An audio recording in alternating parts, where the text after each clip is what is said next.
What happens when Africa's youngest leader joins forces with the world's most ambitious billionaire?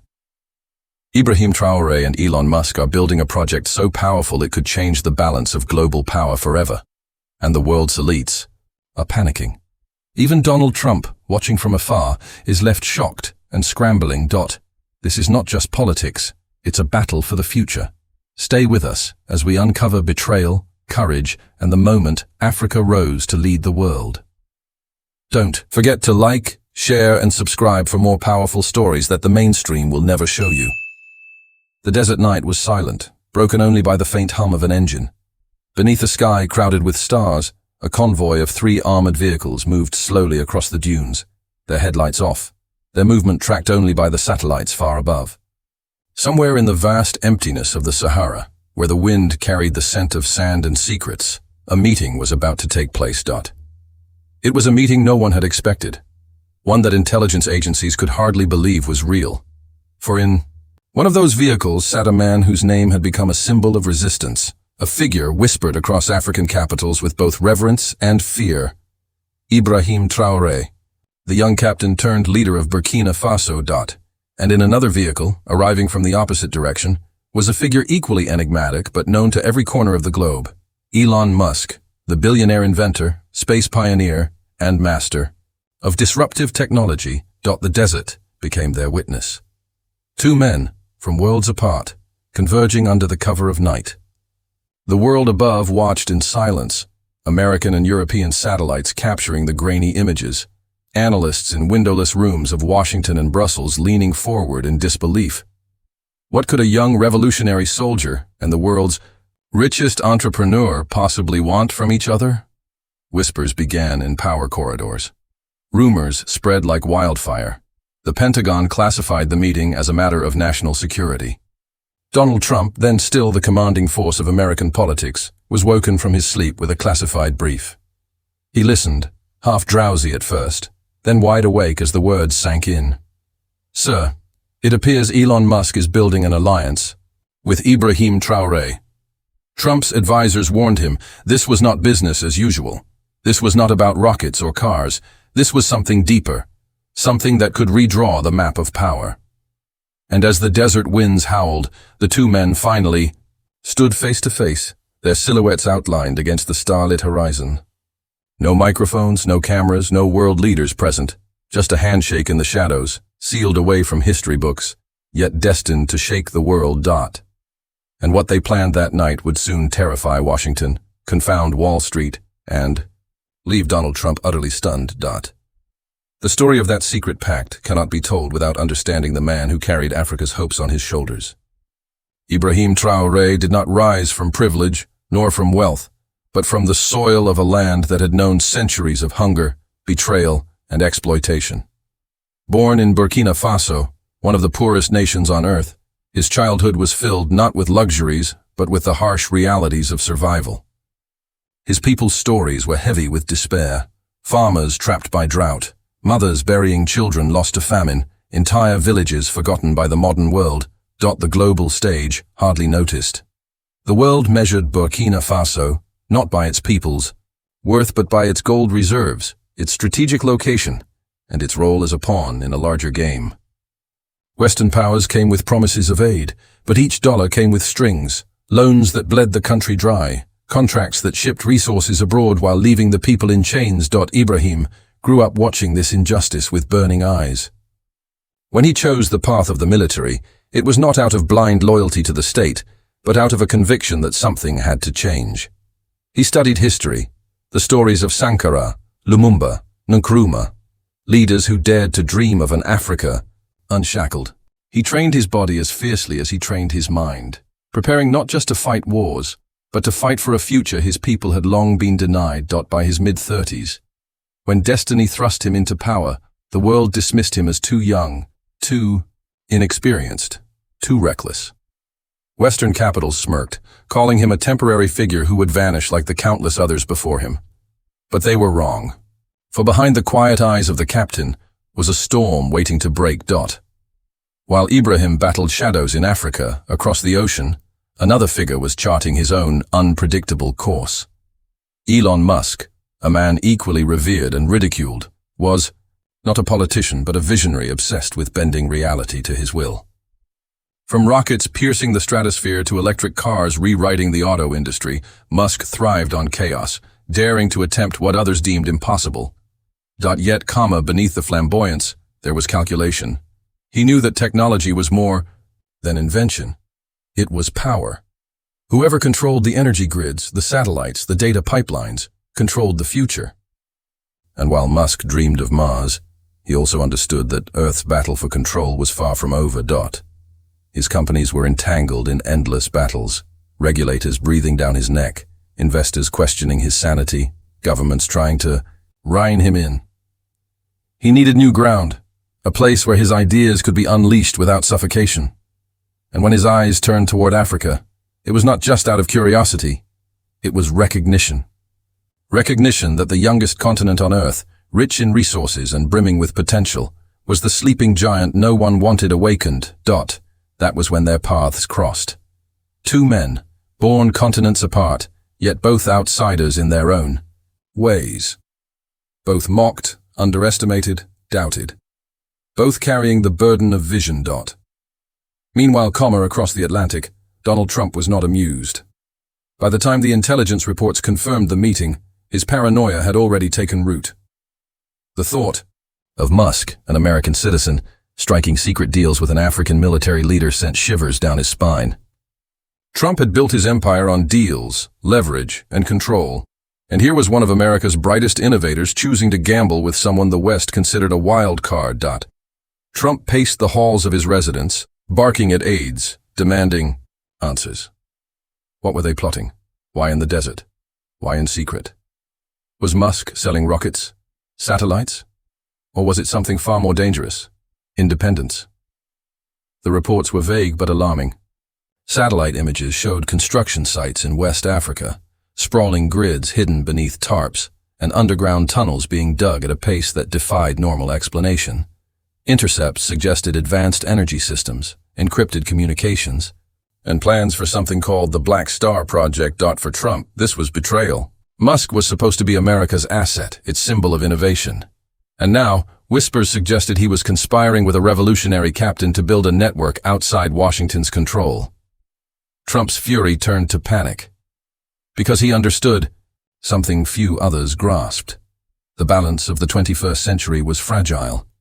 If Africa gained not just resources, but independence, real independence powered by technology and energy, then the world order itself could crumble. And the face of that shift would not be China, nor Russia, but Ibrahim Traoré. Back in Africa, the soil told a different story. The ground trembled with quiet construction. Villages, long forgotten, began to glow at night with strange new lights powered not by diesel, but by experimental solar grids. Children who had never held a tablet before were suddenly connecting to satellite internet, whispering to one another that the future had finally arrived. No one understood exactly how it was happening. Some said it was Musk's money. Others said it was Traoré's will. But beneath the secrecy, one thing was undeniable. Something extraordinary was being born in silence. But extraordinary things do not go unnoticed. Mercenaries appeared at borders. Sabotage attempts increased. Mysterious blackouts hit key regions. The IMF began issuing threats, warning of economic destabilization. French intelligence quietly sent operatives, hoping to map what was unfolding. Still, Traoré pressed on. Musk's satellites began moving into new orbits, realigned in patterns analysts couldn't decipher. Cargo ships unloaded containers in African ports, their manifests marked as classified.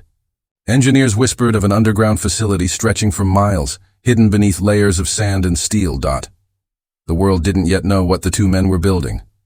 But it was clear it was no ordinary project, and whatever it was, it had the power to alter history itself. The desert night where it all began would later be remembered as the spark, a secret pact made beneath the stars, while the rest of the world slept, blind to the shifting tides. Ibrahim Traoré, the captain of a forgotten land, and Elon Musk, the architect of modern disruption, had found common ground. And as dawn broke, across the Sahara, as the golden light spilled across the dunes, the two men parted ways without cameras, without signatures, without announcements. Just a handshake, a promise. A promise that the future would no longer be dictated by Washington, Paris, or Brussels. A promise that Africa would rise, not as a beggar, but as a force. A promise that left Donald Trump pacing in fury, his empire of deals suddenly feeling fragile. And so the world edged toward a moment it could not yet comprehend. A collision of power, ambition, and vision.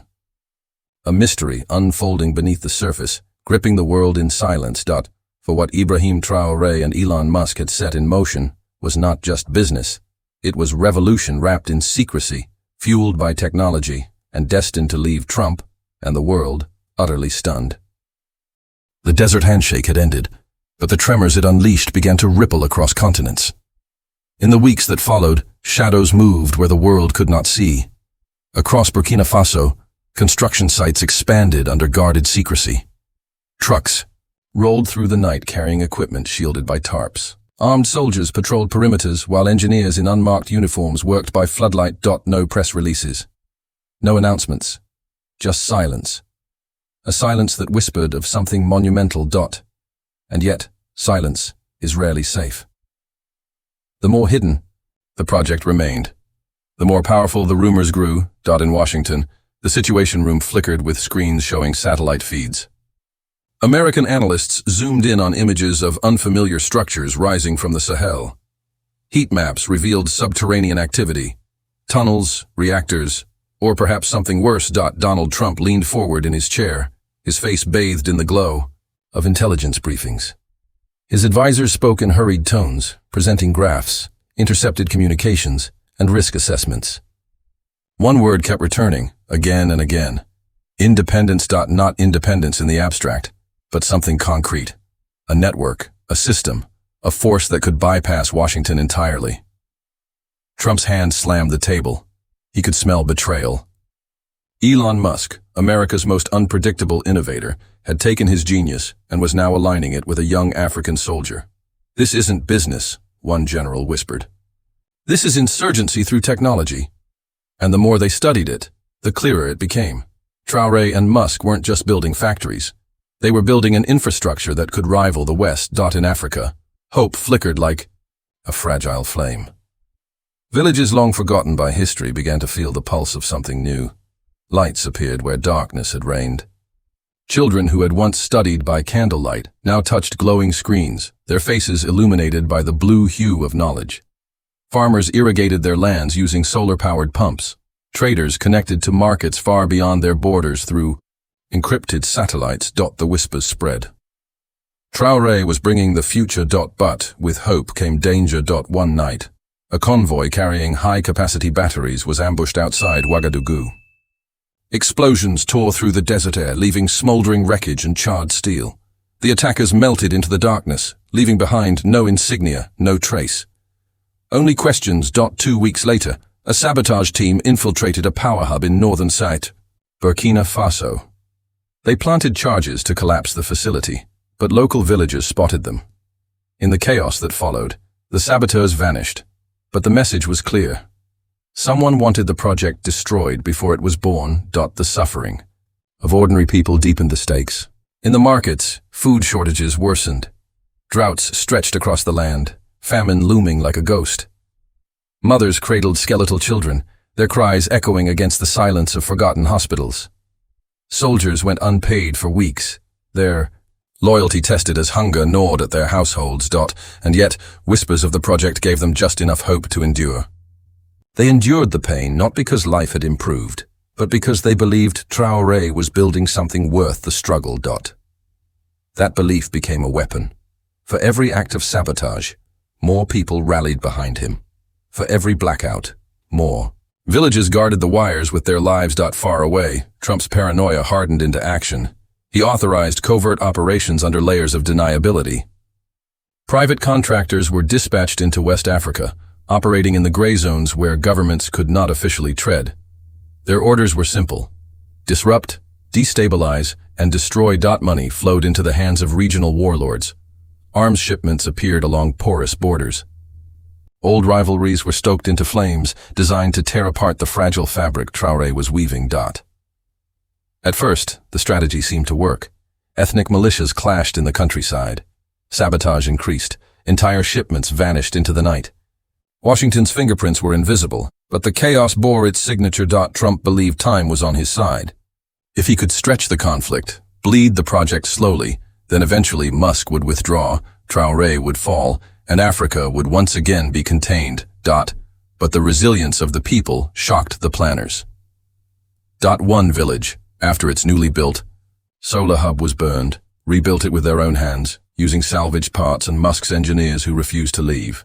Another town, after mercenaries poisoned their water supply, rose in fury, capturing the saboteurs and dragging them into the streets. The spirit of defiance spread like fire. Traore had not just promised technology, he had given them dignity.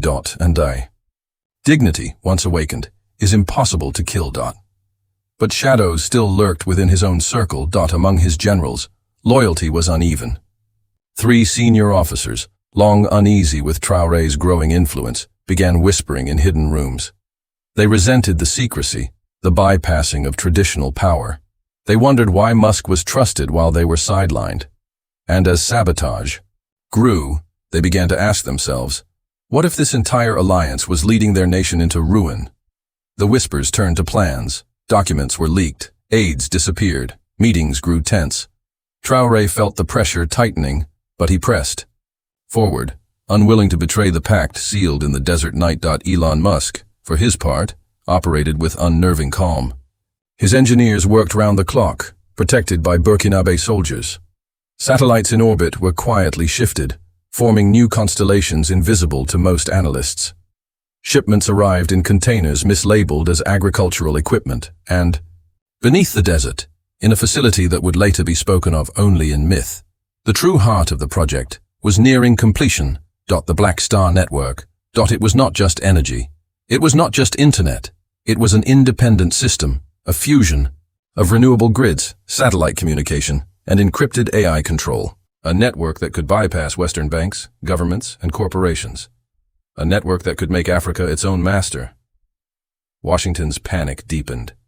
Trump's advisors warned him, if this system went live, Africa would no longer need the IMF, the World Bank, or Western aid. It would have its own grid, its own connectivity, its own strength. For Trump, it was unacceptable. He had built his persona on control, on deals where America always won. And here was an alliance outside his grasp, threatening not just to bypass him but to render him irrelevant. His fury grew. He demanded escalations, cyber attacks, financial warfare, covert strikes, anything to stop the project. His paranoia was no longer about economics. It was about ego. Back in Burkina Faso, Ibrahim Traoré carried the burden of leadership like a stone upon his chest. His soldiers were stretched thin, fighting not just mercenaries but hunger. His people, though hopeful, still buried their dead daily. He felt the weight of betrayal pressing in, the whispers of disloyalty from his own ranks. At night, he walked alone through the construction sites, staring at the rising structures of the Black Star Network. He knew the risks. He knew that if he failed, history would remember him not as a liberator, but as a reckless dreamer who gambled with his people's lives. But in the silence of the desert, he also knew something else. This was the only chance. And so the world edged closer to confrontation. Trump accelerated his moves, summoning covert operatives into the Sahel. Sabotage intensified. Betrayals within Traoré's ranks grew bolder. Hunger gnawed at the people, even as hope burned brighter. The hell. Desert itself seemed to tremble with anticipation. Something vast was approaching, a clash not just of men, but of visions. And as the rising sun spilled gold across the horizon, one truth became undeniable. The alliance between Ibrahim Traoré and Elon Musk had crossed the point of no return. What was coming next would not be whispers, or sabotage, or shadows. It would be open confrontation, a battle that would test loyalty, faith, and the very future of Africa. The silence before the storm is always deceptive. For weeks, the desert project continued in secret, guarded by shadows, fueled by determination. But beneath the surface, the fault lines widened. Pressure mounted, cracks deepened, and betrayal, like rot, began to spread. 3 generals, once loyal to Ibrahim Traoré, now whispered in guarded rooms, thick with cigarette smoke.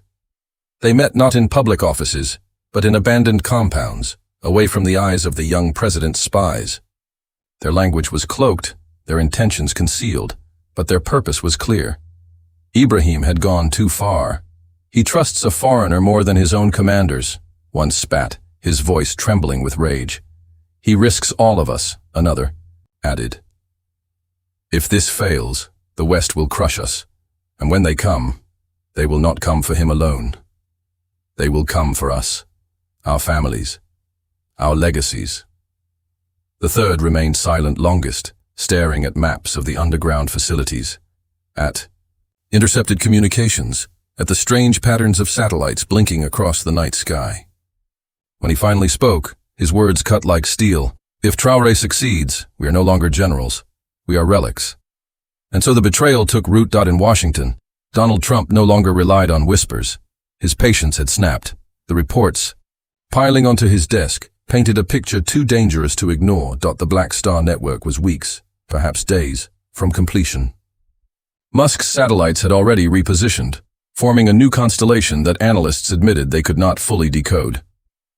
Encrypted communications pulsed across Africa, bouncing between rural outposts and secret hubs. Underground facilities showed unusual energy signatures, suggesting reactors of unknown design. This isn't development, an aide told him. This is independence. And if they launch, the IMF, the World Bank, NATO, all of it begins to lose leverage. Trump slammed his fist against the desk. He would not let two men, a young African captain and a billionaire eccentric, rewrite the balance of power. He authorized something America rarely admitted to: direct covert action. Mercenaries, cyber divisions, economic assassins. The machinery of disruption turned its gaze fully toward Burkina Faso. The first strike came not with guns, but with silence. One morning, a critical hub of the Black Star network went dark. Entire villages across northern Burkina Faso lost power. Screens froze, grids collapsed, and panic spread. Mothers wept as incubators and clinics powered down. Traders cursed as their markets disconnected. Investigations revealed a cyber intrusion, traced back to servers routed through a dozen nations, but with fingerprints only the most trained eyes could recognize. Washington's Musk's engineers scrambled. They fought fire with fire, reconfiguring nodes, launching counter-intrusions. The battle raged not on land but in the invisible theater of code and satellites. The hub flickered back to life. Power returned. Hope surged. But the message was clear. This was war. The second strike was bloodier. A convoy carrying fiber optic spools was ambushed on a desert road. Rocket fire tore the trucks apart, scattering burning wreckage across the sand. Survivors swore they had seen advanced weaponry, far beyond what local militias possessed. Buried in the sand after the attack, Traore's men found fragments of foreign origin, American, though officially unmarked. The funerals were raw, mothers wailing, fathers cursing the skies. And yet, amid grief, defiance hardened. Villagers swore to guard the network with their lives.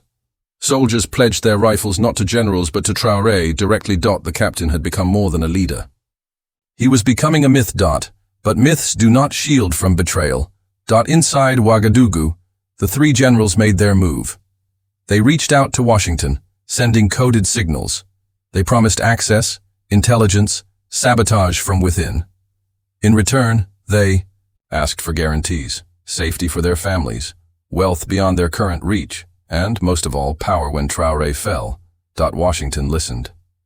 Trump's operatives didn't hesitate. Deals were struck in back rooms, carried on encrypted lines. Sealed with shadows. Soon, sabotage came not from the outside but from within. Supplies vanished before they reached their destinations. Security details were quietly reassigned. Orders from the palace were misinterpreted in the field.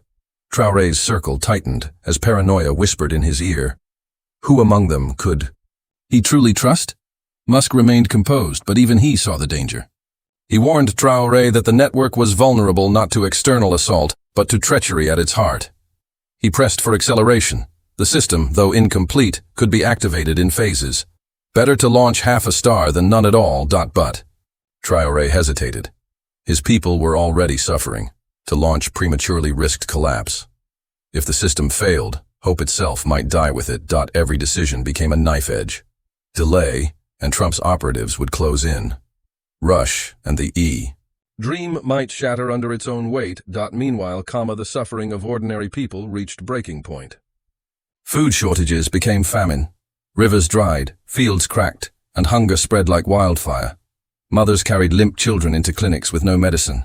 Villages whispered curses at the IMF, at France, at the unseen forces that seemed determined to keep them in chains. But amid despair, they clung to a single idea. Traore was fighting for them. They saw the flicker of lights returning after each sabotage. They heard the rumors of Musk's satellites circling above. They watched soldiers die not for conquest, but to protect grids of wire and steel. And so they endured. For the first time, their suffering had meaning.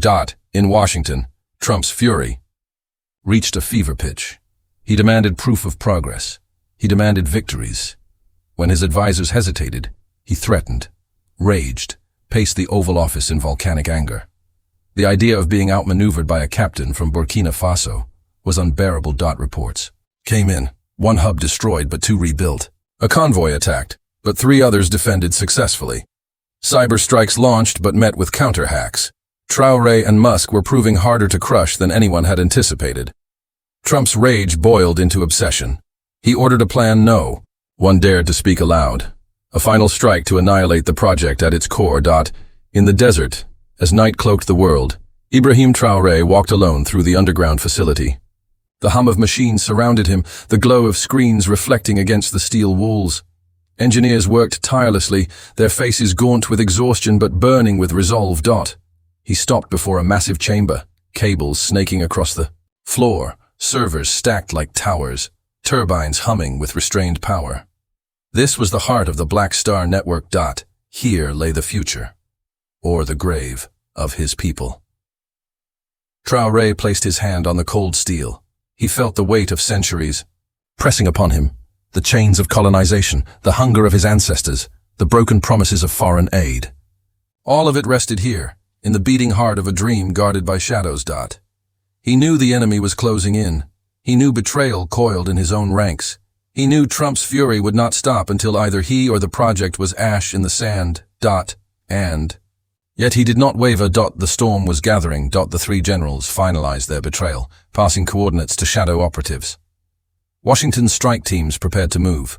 Cyber divisions readied a blackout assault. Financial networks braced for destabilization. Every force of sabotage, betrayal, and hunger converged toward a single moment.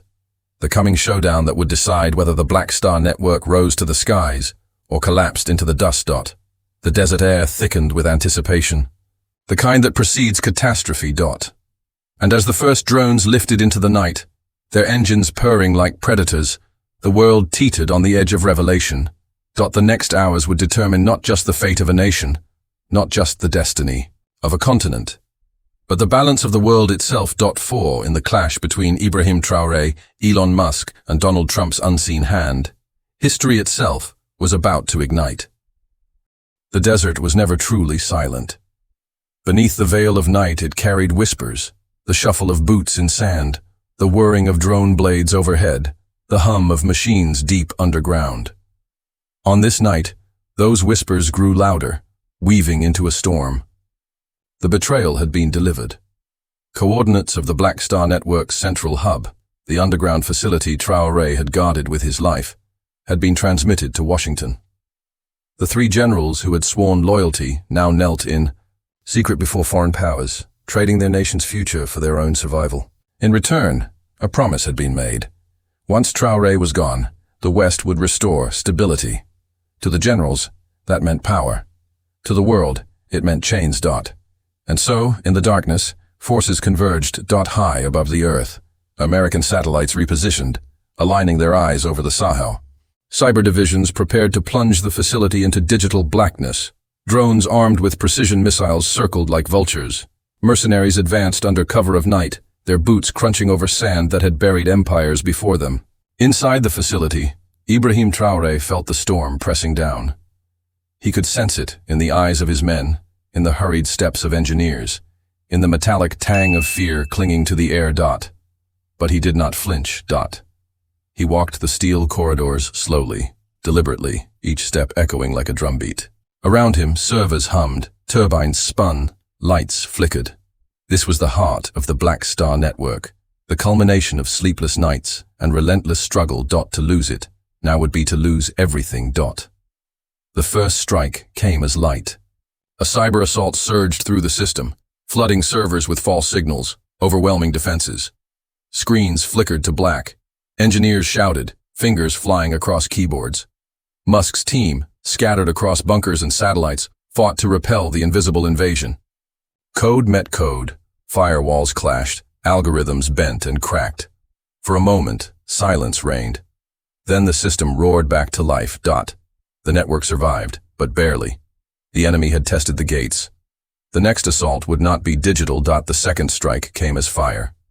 Drones swooped from the sky, their wings slicing through moonlight. Precision missiles locked onto desert coordinates. Alarms shrieked as soldiers scrambled, their rifles useless against predators above. The desert erupted in flame. Shockwaves rolled across the sand, consuming outposts and tearing through patrols. The night sky glowed with fireballs, plumes of smoke rising like dark pillars against the stars. But the underground facility held. Its steel walls trembled, but did not break. The heart of the Black Star Network still beat. The third strike came as betrayal. Within the facility, one of the general's men moved silently through the corridors. He carried explosives, hidden beneath his uniform. His orders were clear: destroy the turbines, collapse the chambers, bury the dream before it could awaken. But fate is never so simple. A young soldier, barely 20, caught sight of the intruder. Suspicion flared in his eyes. A scuffle erupted, echoing through the halls. The explosives detonated prematurely, tearing through steel, collapsing a section of the lower tunnels. Dozens perished in the blast, their screams swallowed by smoke. But the core systems, though scarred, remained intact. The saboteur died, but the betrayal he carried lived on. Above ground, mercenaries advanced, their boots thundering across the desert. They carried Western rifles, their helmets glowing with night vision. They moved like predators, guided by satellite feeds, confident the facility would fall. But they had underestimated the people. Villagers from nearby settlements, armed with little more than old rifles and machetes, rose to defend the site. They had no training, no advanced weapons, no chance against professional killers. But they had something more powerful: belief. They fought with desperation, with fury, with the conviction that their children's futures lived beneath the sand. Many fell, their blood staining the dunes. Yet their resistance slowed the advance, buying precious minutes for the defenders below. Inside the facility, chaos reigned. Engineers scrambled to stabilize systems rattled by the blast. Power flickered, turbines groaned, circuits sparked. Soldiers dragged the wounded through smoke-filled corridors, their uniforms scorched, their faces streaked with ash. In the command chamber, Traore stood with Musk's chief engineer, staring at screens pulsing with warnings. The network was on the edge of collapse. "Launch it," the engineer urged. "It's not ready," another warned. "If we activate now, the system could fail. It could, or it could succeed," Traore cut in, his voice steel. The room fell silent. All eyes turned to him. He knew the risk, he knew the cost, but he also knew this was the moment. "Better to rise incomplete," he whispered, "than to die unborn." And with that, he gave the order. The launch sequence began. Deep within the earth, turbines roared to full power. Energy surged through cables, lighting the facility with a blinding glow. Satellites in orbit shifted, aligning into their final formation. Screens lit up with cascading streams of data, signals flowing across the continent like veins of fire. The Black Star Network stirred. Above, the mercenaries realized too late. The ground beneath them vibrated as the facility came alive. Lights burst across villages miles away, glowing like constellations upon the earth. Signals pulsed skyward, connecting to satellites now blazing in orbit. The drones swooped for a final strike. But the network struck back. Encrypted signals disrupted their systems. Guidance failed. Engines sputtered. One by one, the drones spiraled from the sky, crashing in flames across the desert. The mercenaries faltered. Their advantage evaporated. And in the chaos, villagers and soldiers surged, driving them back with a ferocity that defied their training. In Washington, the news arrived in fragments. Screens blinked with alerts. Intelligence officers scrambled to explain the impossible. The system is online. Trump stared in disbelief. Reports piled onto his desk. Power grids across Africa lighting up, satellite signals bypassing Western networks, encrypted communications flooding channels. "It's active," an aide stammered. "They've launched it." For once, Trump had no words. Back in the desert, Ibrahim Traoré stood in the command chamber, his face lit by the glow of 1,000 screens. Around him, engineers wept, soldiers cheered, survivors clung to one another. The network was alive. But victory had come at a cost. Bodies lay in the tunnels, villages smoldered in the distance, families mourned their dead. The air was thick with smoke and grief. And yet, amid the ashes, hope burned brighter than ever. Traoré raised his eyes to the screens, watching as signals spread across Africa, connecting nations long divided, voices long silenced. The Black Star had risen. The climax was not a battle won by bullets, but by resilience. Not by missiles, but by defiance. And as dawn broke over the Sahara, painting the dunes in gold, the world stood stunned. Donald Trump paced in fury, his empire of deals shaken. Elon Musk, watching from afar, smiled with quiet satisfaction. And Ibrahim Traoré, blood on his hands and hope in his eyes, knew that history had shifted. The storm had not ended. It had only begun. But for the first time in centuries, Africa was not merely surviving. It was leading. The desert still smoked. Ashes drifted in the wind, carrying the scent of burned metal and spilled blood. Beneath the sands, the facility pulsed with life, its turbines roaring, its satellites blazing overhead. The Black Star network was no longer a dream whispered in hidden corridors. It was a reality written across the sky. And the world had seen it. The world reacts in Washington. Silence reigned. The Pentagon's war rooms, once filled with chatter and confidence, now felt like tombs. Screens replayed the same impossible footage. African villages illuminated under starlight.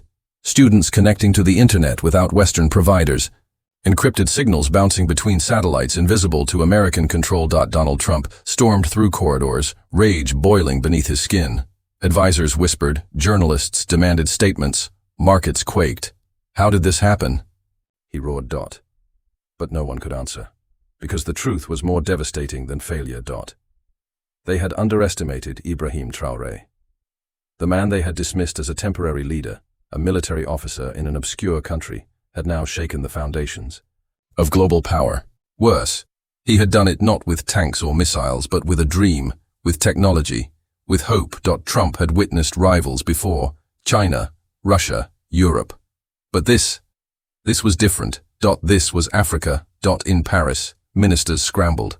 France, long the shadow over West Africa, found itself blindsided. Their monopolies in gold, uranium, and communication collapsed overnight. Investors fled, citizens rioted, alliances fractured. Traoré has broken the chain, one analyst whispered on television, and Musk has given him the hammer. In Johannesburg, Cairo, Lagos, Dakar, fireworks lit the night skies. Crowds poured into streets, waving flags, singing songs of unity not heard in generations.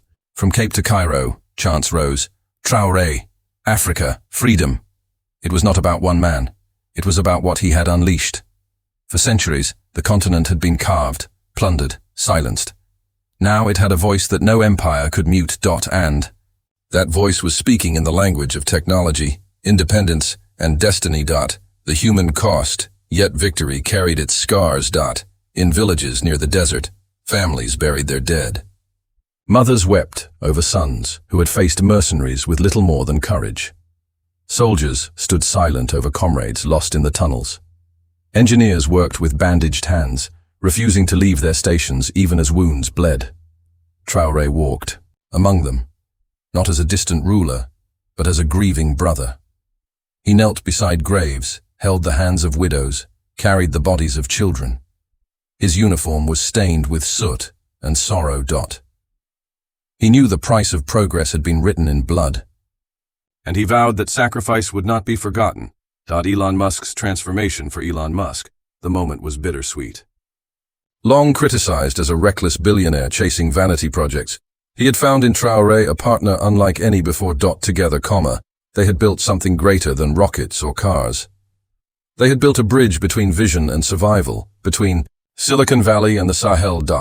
But Musk understood the danger. His alliance with Traore had branded him a traitor in the eyes of many Western elites. Stock markets wavered, lawsuits loomed, politicians sharpened their knives. Yet, as he watched villages light up with electricity for the first time, as he read messages from children in remote towns accessing knowledge once denied, Musk felt something. He had not in years. Purpose.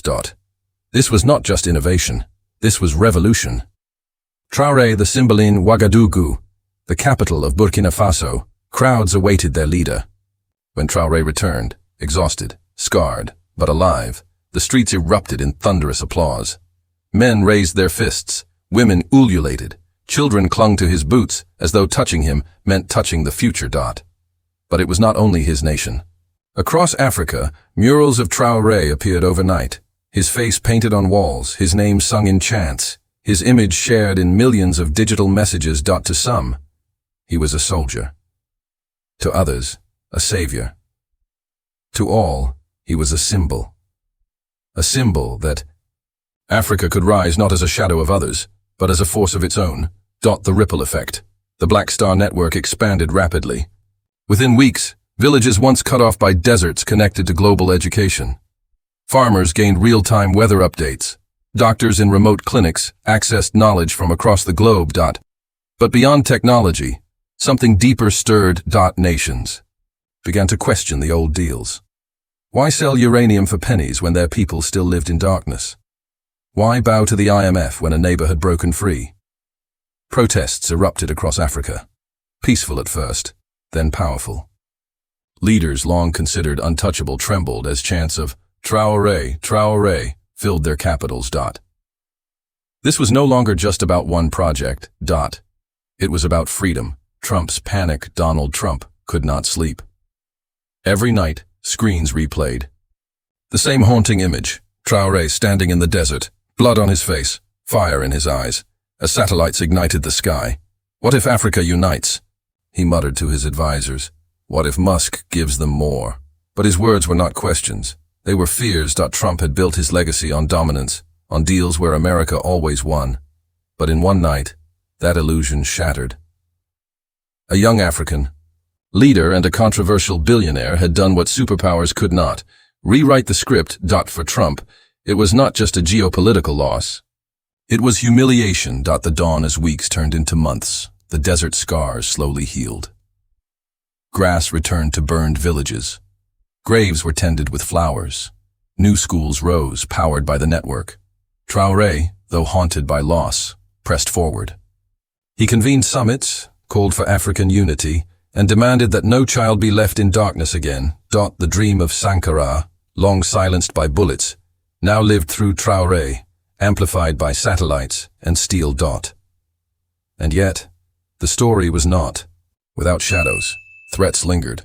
Foreign powers still plotted. Internal rivals still whispered.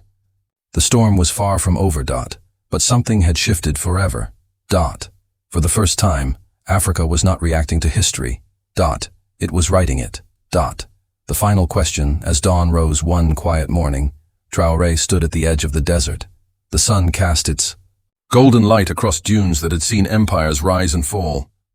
Satellites glittered faintly above, like stars that refused to fade. Behind him, children laughed as they held tablets glowing with knowledge their parents never dreamed possible. Farmers whispered about new markets. Mothers sang songs of hope. Instead of sorrow.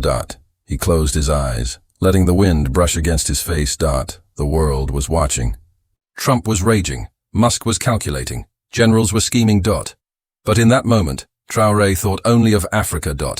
And the question lingered, eternal, echoing across the sands, across the seas, across the ages. Was this the dawn of a new world? The moment Africa, at last, broke its chains?